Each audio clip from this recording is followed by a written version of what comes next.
our physical reality is a shadow of a larger reality. And I was blown away when I first saw that, because that's exactly what the Bible's been saying all along.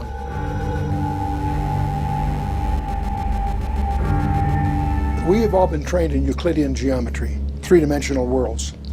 Einstein made scientific history by recognizing that we really live in 4 dimensions, by adding time to the mix. Time is a physical property. We know that we live in at least 10. That's the current dimensions. 4 of them are directly, we can experience them. But we know there's 6 others that we can't get at directly, but we know we can infer their existence mathematically. What makes that provocative to people who've discovered that is that a Hebrew sage by the name of Nachmanides, back in the 13th century, predicted that from studying the text of Genesis. He concluded that our universe has 10 dimensions, only 4 are knowable, to use his term, and 6 are not knowable to us. And I find that fascinating, because we've spent hundreds of millions of dollars on atomic accelerators to discover what Nachmanides did by studying the text. So the 10, some say 11, there's some debates among mathematicians about details, but there's awareness within the advanced scientific community that we live in more than just the 4 dimensions that we directly experience.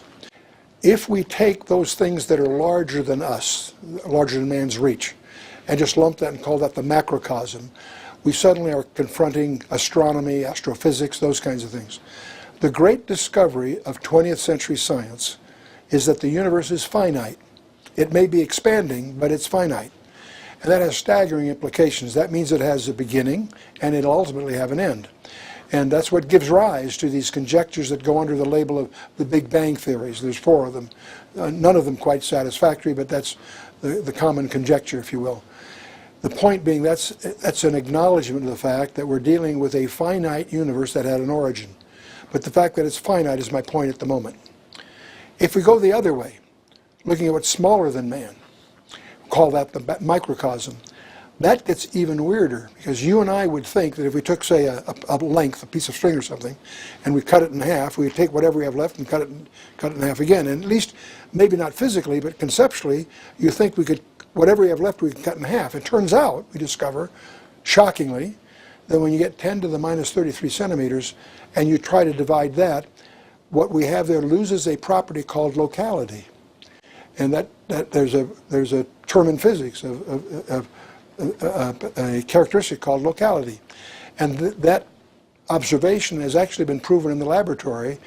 In 1987, they actually demonstrated non-locality. Every photon in the universe somehow is directly connected to every other photon.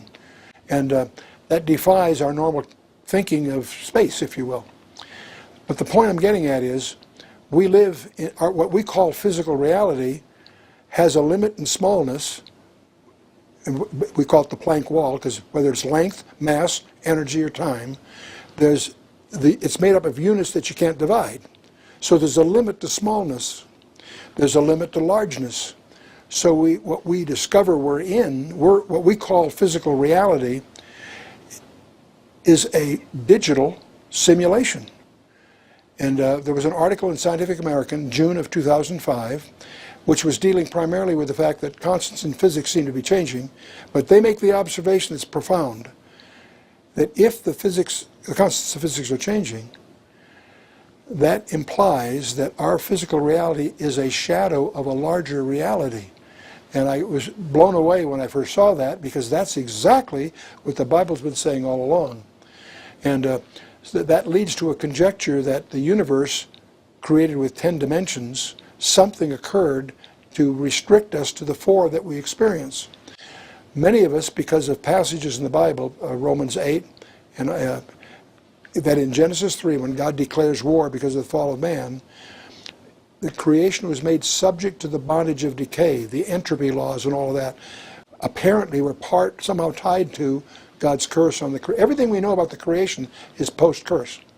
Prior to the curse, it may have had 10 dimensions, and for someone it was fractionated.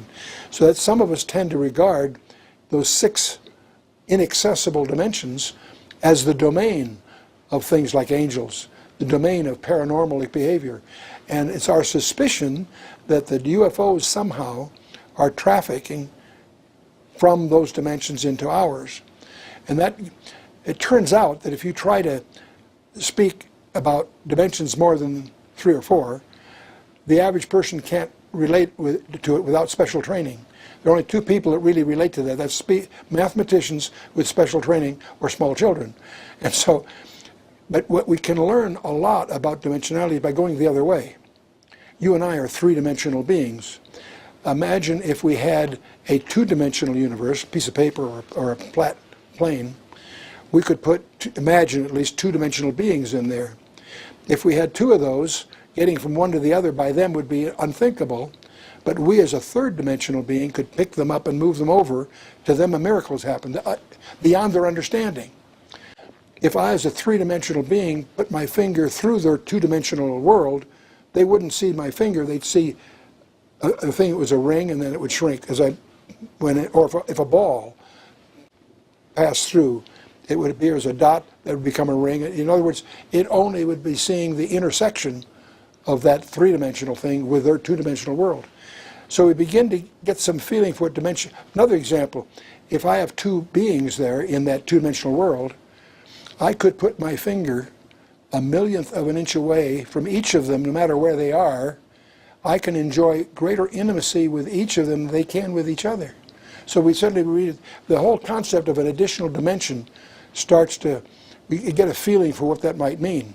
The evening of the resurrection, they were gathered in a room, frightened, doors were locked, 6-sided space, 4 walls, a floor and a ceiling. They're there, nervous. And who shows up right in the middle but Jesus himself?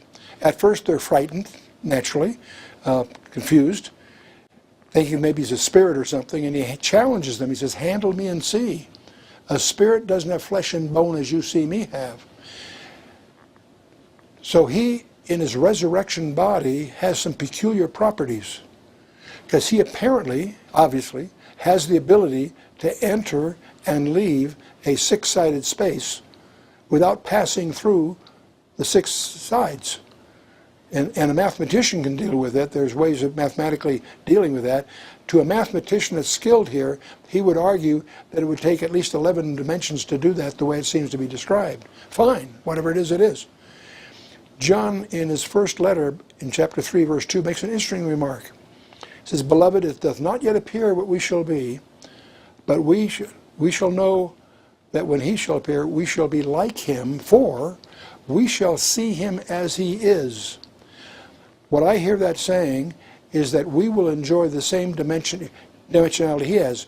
If I show you a picture of me, I'm showing you a 2-dimensional representation of a 3-dimensional object.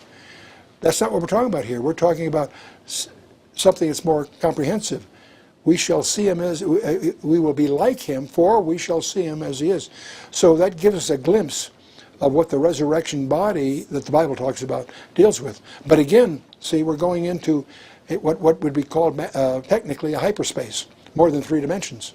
And that's not easy to do with. I spend more of my time, as I try to promote the Bible in various contexts, I spend most of my time undoing the effects of bad science.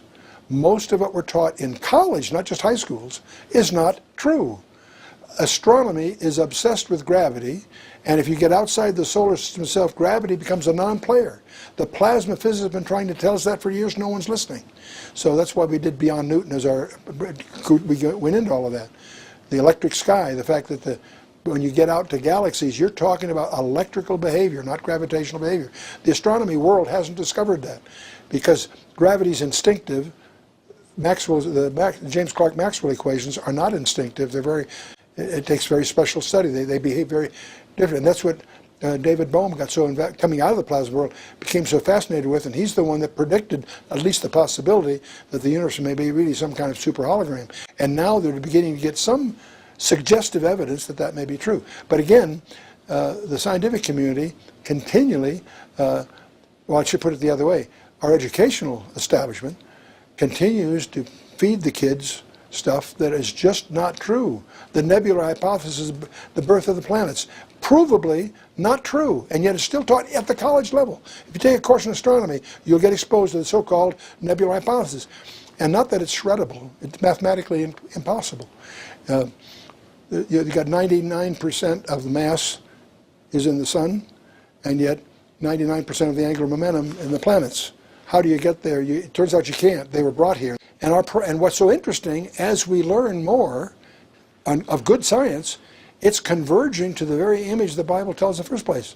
The 4 dimensions that Einstein discovered are listed in Ephesians 3:18. And you could go on, example after example. The zero-point energy. Some of the most advanced concepts in the field of astrophysics are in the Bible, but just not recognized because of that disjuncture.